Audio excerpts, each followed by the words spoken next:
গাইবান্ধার রমজানে অধিকাংশ পণ্যের দাম নিম্নমুখী থাকায় স্বস্তি প্রকাশ করেছেন ক্রেতারা। বাজারে ব্যাপক সরবরাহ থাকায় নিত্যপণ্যের দাম অনেকটা কম, ফলে ক্রেতারা ক্রয় ক্ষমতা অনুযায়ী কিনছেন পণ্য। আলু, বেগুন, টমেটো সহ সব সবজির পাশাপাশি স্থিতিশীল রয়েছে মাছ মাংসের দামও। ভোক্তারা নির্বিঘ্নে কিনতে পারছেন মশলা, ছোলা, চিনি, ডালও। ক্রেতাদের পাশাপাশি বেচাকেনা ভালো হওয়ায় স্বস্তি প্রকাশ করেছেন ব্যবসায়ীরাও। তারা বলছেন সবকিছুর দাম কম হওয়ায় মানুষ কিনছে খুব। গাইবান্ধা জাতীয় ভোক্তা অধিকার সংরক্ষণ অধিদপ্তরের সহকারী পরিচালক পরেশ চন্দ্র বর্মন বলেন, রমজানকে ঘিরে বাজারে সিন্ডিকেট ঠেকাতে তৎপর। কেউ যাতে ভোগ্যপণ্যের কৃত্রিম সংকট করতে না পারে সে বিষয়ে তদারকি অব্যাহত রয়েছে বলেও জানান তিনি।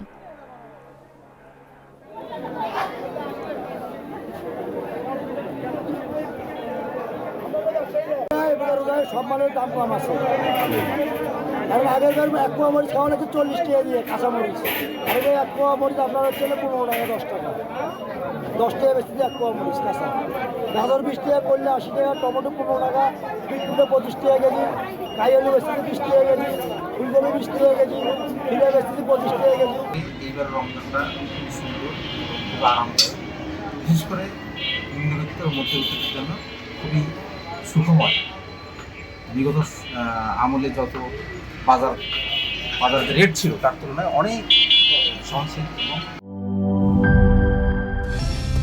কালার এক্সপার্ট, জর্জ স্যাপ এবং মাইল্ড অন হ্যান্ডস টেকনোলজি সমৃদ্ধ অরিক্স ক্রিস্টাল ওয়াশ আপনার লন্ড্রি এক্সপার্ট।